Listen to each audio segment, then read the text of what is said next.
relator deste recurso. Mais uma repercussão geral, quero anunciar que, pelos nossos registros, que estão um pouco defasados, que estamos ainda aguardando a resposta dos tribunais, com esse caso nós ou resolvemos quase 200 processos que estavam sobrestados, com uma decisão desta Corte. Um potencial enorme. Né? É um potencial muito grande.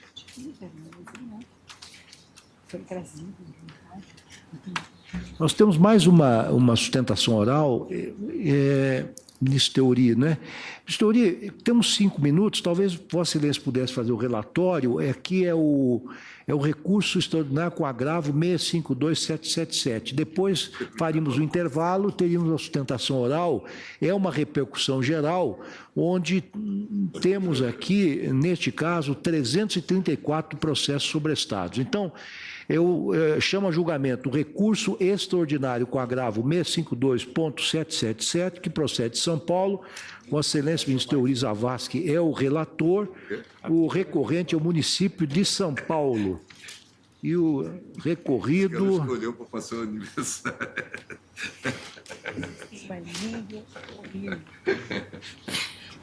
Ana Maria Andreu Lacambra, é que são tantas partes... Sustentação oral por parte de quem, pois senhor não. presidente? É? Sustentação oral por parte de a sustentação oral por parte do município de São Paulo. A doutora Simone, não sei se está presente.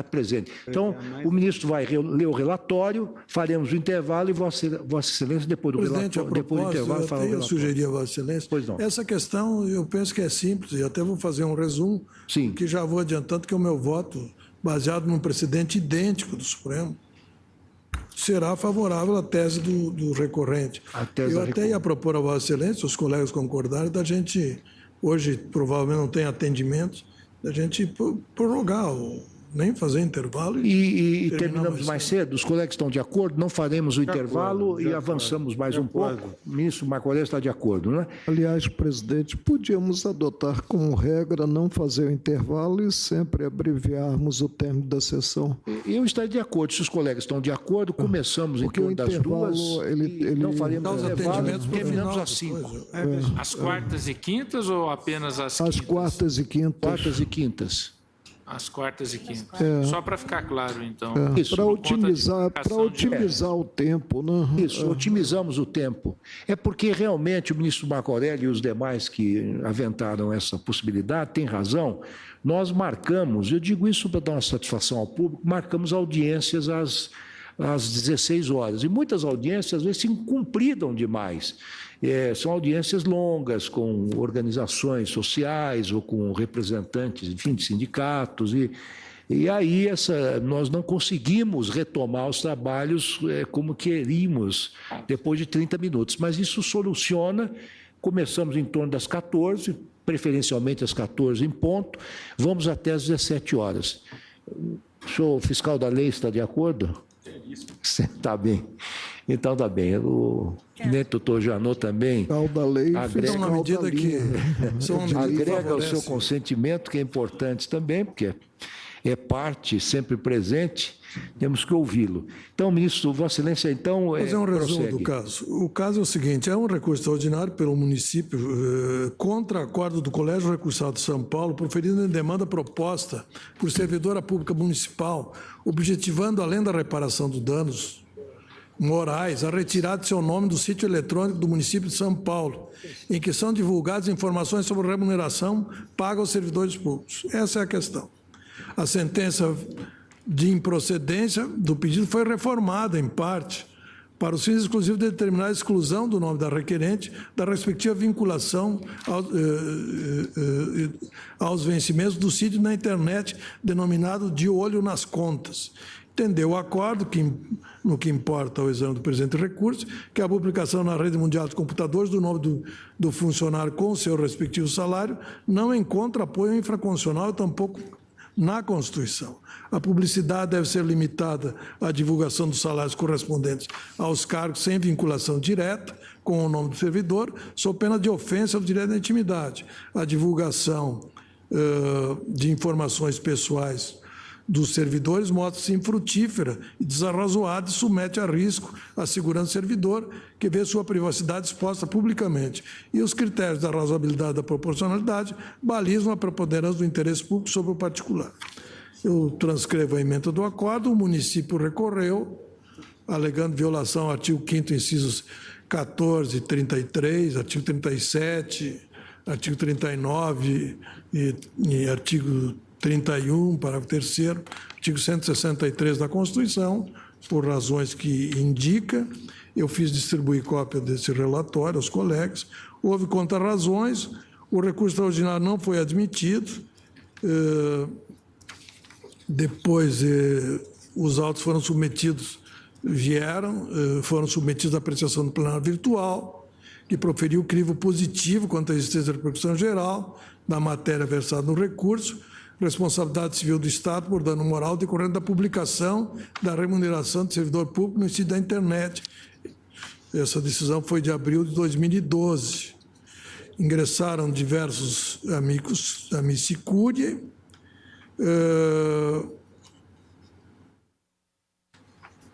Houve decisão provendo o agravo para convertê-lo em recurso extraordinário. O parecer é pelo provimento. Esse é o relatório, senhor presidente. Pois não. Vossa Excelência adiantou que está... Sua tese vai... porque o tribunal, coincide. Exatamente em relação a esse sítio eletrônico, exatamente em relação à lei municipal que foi tratada, exatamente envolvendo o município de São Paulo, já tem uma decisão do Pleno na suspensão de segurança relatado pelo ministro Aires Brito, suspensão de segurança 3.902, em que o Supremo Tribunal Federal considerou plenamente legítima essa publicação em sítio eletrônico mantido pelo município de São Paulo, do nome dos servidores e com os respectivos vencimentos brutos. E supervenientemente a essa decisão do tribunal, sobreveio também a Lei de Acesso à Informação, 15.527 de 2011, que chancela esse mesmo entendimento. E o decreto regulamentador, no âmbito federal, até é explícito no mesmo sentido. Portanto, o meu voto, já adiantando, é no sentido da improcedência do pedido. Eu transcrevo aqui as razões adotadas pelo plenário naquele precedente. É pela improcedência do pedido, razão pela qual dou provimento ao recurso extraordinário. Com a seguinte tese, que é a repercussão geral. É legítima a publicação, inclusive em sítio eletrônico mantido pela administração pública, do nome dos seus servidores e do valor dos correspondentes vencimentos e vantagens pecuniárias. Pois não. Doutora Simone, diante dessa posição do relator, eu consulto Vossa Excelência se fará ou não a sustentação oral sem prejuízo de caso haja alguma intercorrência ou algum voto divergente que Vossa Excelência eventualmente queira, enfim, usar da palavra para fazer um esclarecimento, então fica franqueado a senhora. Excelentíssimo senhor presidente, embora o eminente relator tenha adiantado seu voto pelo provimento do recurso extraordinário do município de São Paulo, eu gostaria, excelentíssimo presidente, egrégio tribunal, de fazer uso da palavra. Não, é direito de Vossa Excelência. Então... Vou tentar ser o mais breve possível, porque o tema da transparência eu considero da maior importância em termos de direito público.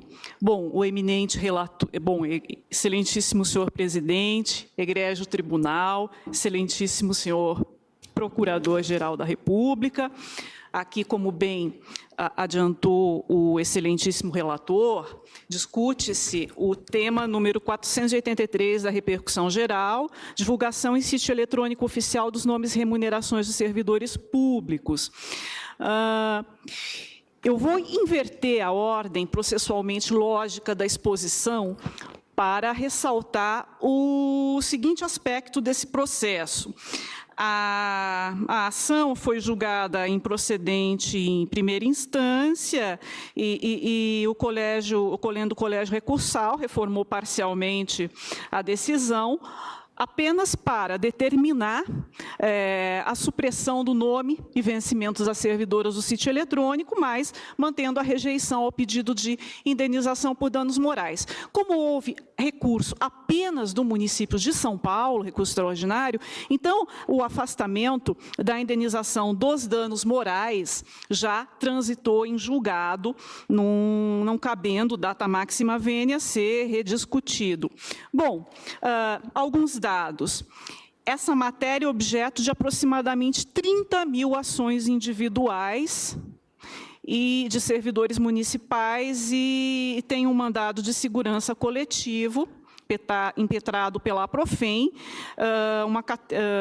uma categoria que conta com aproximadamente 40 mil servidores municipais. Bom, quanto à questão central, o município de São Paulo entende que o próprio âmbito bom, primeiro, a servidora afirma que teria havido violação de direito, tanto por violação ao princípio da legalidade, quanto ao seu direito fundamental à intimidade e vida privada. O município de São Paulo entende que o dever do Estado de prestar informações de publicidade e o direito de todos à informação de interesse público estão esculpidos em normas de eficácia imediata, que não necessitam de interposição de legislação infraconstitucional para serem exercidos. Foi bem lembrado o precedente no 2º agravo regimental, na suspensão de segurança número 3.902, em que esse egrégio tribunal entendeu que a aludida publicação não fere direitos fundamentais. O município de São Paulo sustenta que essa publicação não fere os direitos à intimidade e vida privada, não por entender que o servidor público, ao tornar-se tal, procede a uma renúncia voluntária de parte de seus direitos fundamentais, mas porque o âmbito de proteção do direito pela servidora invocado como fundamento à sua pretensão não abrange esse espectro. Se nós entendermos que qualquer pessoa tem o direito absoluto de ver resguardados os seus ganhos do conhecimento público, então nós cairíamos numa suposição absurda: a mídia não poderia divulgar o valor do contrato de futebolistas, de artistas, não poderia apresentar fotos de pessoas em veículos, enfim, de pessoas públicas, e isso acarretaria uma explosão de litigiosidade, porque as pessoas que eventualmente se resignassem com alguma publicação desse jaez, iriam recorrer ao Poder Judiciário. Bom, o município de São Paulo não atinge só a parte mais fraca, digamos assim, da sua relação com a cidadania, não atinge só o servidor público, mas também divulga dados referentes às suas licitações, termos de cooperação, contratos administrativos, resultados de programas e projetos, execução orçamentária das subprefeituras e obras embargadas. E mais, cada secretário municipal empossado, bem antes de ser iniciada essa política de transparência, de divulgação de informações em sítio eletrônico, há muito tempo, cada secretário municipal empossado tem a sua declaração de bens publicada em diário oficial. Eu gostaria, excelentíssimo presidente, egrégio tribunal, de aproveitar esse momento para chamar a atenção dessa egrégia corte, da sociedade brasileira como um todo, para essa doença coletiva que é a falta de transparência no Brasil. Um relatório publicado pela organização Artigo 19 em 2013, apontou que cerca de 1/3 dos pedidos de informação não são respondidos e que menos de metade dos pedidos respondidos são encaminhados com respostas que abrangem totalmente o que foi perguntado. Essa mesma organização não governamental, artigo 19, informa no relatório, abro aspas, Sistema Cantareira e a crise da água em São Paulo, fecho aspas, de 2014, que a transparência do governo do Estado de São Paulo a respeito desse problema foi deficitária, porque a transparência não se resume na disponibilização da informação, mas na facilidade de sua compreensão e na facilidade de seu acesso. A Organização das Nações Unidas acusou o Brasil de remover pessoas à força para os Jogos da Copa. A ONU também alerta os governos em geral para a falta de transparência nas práticas de vigilância em rede. Eu também chamo a atenção para a mencionada Lei número 12.527 de 2011, a Lei de Acesso às Informações. Ela parece se preocupar mais com as informações reservadas e sigilosas do que com o acesso à informação. Dos artigos 21 a 30, ela trata sistematicamente das restrições ao acesso à informação. E os artigos 32, 34 e 39, idem. Então, pelo menos 12 artigos de uma lei de 48 artigos, sendo que 47 e 48 são artigos meramente de revogam-se disposições em contrário, esta lei entra em vigor daqui a 180 dias, ou seja, pelo menos 12 artigos de uma lei de 46 artigos tratam de exceções à matéria, ao direito que ela visa efetivar. Alguma coisa está errada.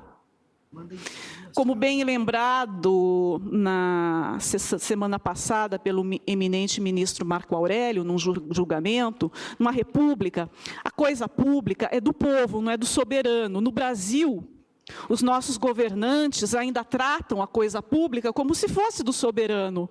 Eu não entendo, e eu, como cidadã, não aceito que um membro de poder utilize uma aeronave oficial para se deslocar de um estado a outro, realizar um procedimento estético e não ser apeado e nem responsabilizado por isso.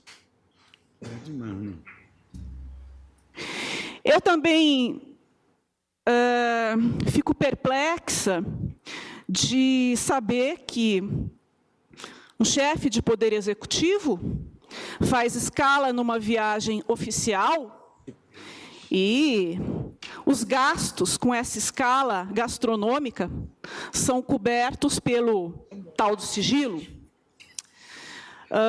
Hoje em dia, isso tem sido noticiado, foi objeto de uma matéria bastante abrangente, veiculada na Globo News, que o Itamaraty sofre com corte de verbas, que há atraso no pagamento das indenizações aos membros do corpo diplomático. Isso é muito grave. As pessoas estão pagando para trabalhar. Mas é também verdade que o próprio Itamaraty é extremamente deficitário na disponibilização das informações. Divulga, no portal da transparência, o valor total do MRE com passagens aéreas, mas não as despesas individualizadas. Não divulga o corpo diplomático por representação. Não divulga. Há postos que estão inchados e há postos que estão vazios. E nem todos os diplomatas estão com esse problema de não receber indenização. Por exemplo, no posto de Sydney, tem 2 cônsules adjuntos e 2 vice-cônsules. Eu não consigo entender isso.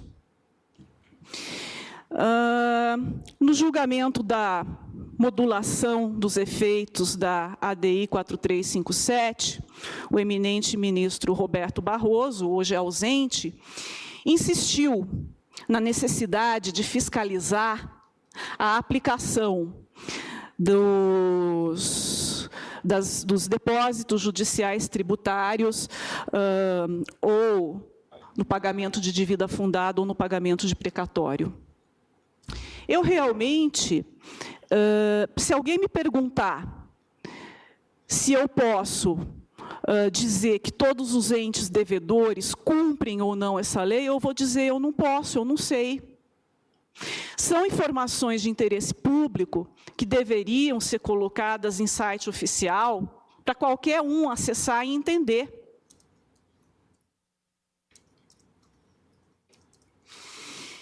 Então, excelentíssima presidente, egrégio tribunal, eu peço desculpas por me alongar nesse tema, mas porque o eminente relator já tinha adiantado o seu voto, de modo que talvez a minha sustentação oral nem fosse necessária, mas a transparência é um tema de interesse público tão relevante que eu não podia deixar de me manifestar e, quem sabe, contribuir um pouco, já que eu estou em cadeia nacional. E eu me pergunto se nós teríamos Petrolão, Mensalão e outras coisas, fosse a nossa República Federativa do Brasil realmente uma república e não uma monarquia absoluta, disfarçada de república, como infelizmente é? Eu me pergunto se tantos escândalos ocorreriam, se hoje nós precisaríamos de uma comissão de verdade, aliás, muito resistida. Agora eu vi que a República Italiana está processando, quer condenar à prisão perpétua algumas pessoas responsáveis pelo desaparecimento de um cidadão ítalo-argentino na fronteira do Rio Grande do Sul. Ou seja, a República Italiana faz a persecução penal de atos de exceção que nós não tivemos coragem de fazer. Com essas considerações, eu peço mais uma vez desculpas por me alongar, e eu reitero o pedido de que seja provido o recurso extraordinário do município de São Paulo. Muito obrigada. Agradeço a doutora Simone e devolvo a palavra ao eminente relator. Senhora presidente, como eu referi, existe um precedente do plenário, em caso idêntico, tomado por unanimidade, considerando legítima essa publicação no sítio eletrônico, de modo que eu dou provimento. Ministra Rosa Weber.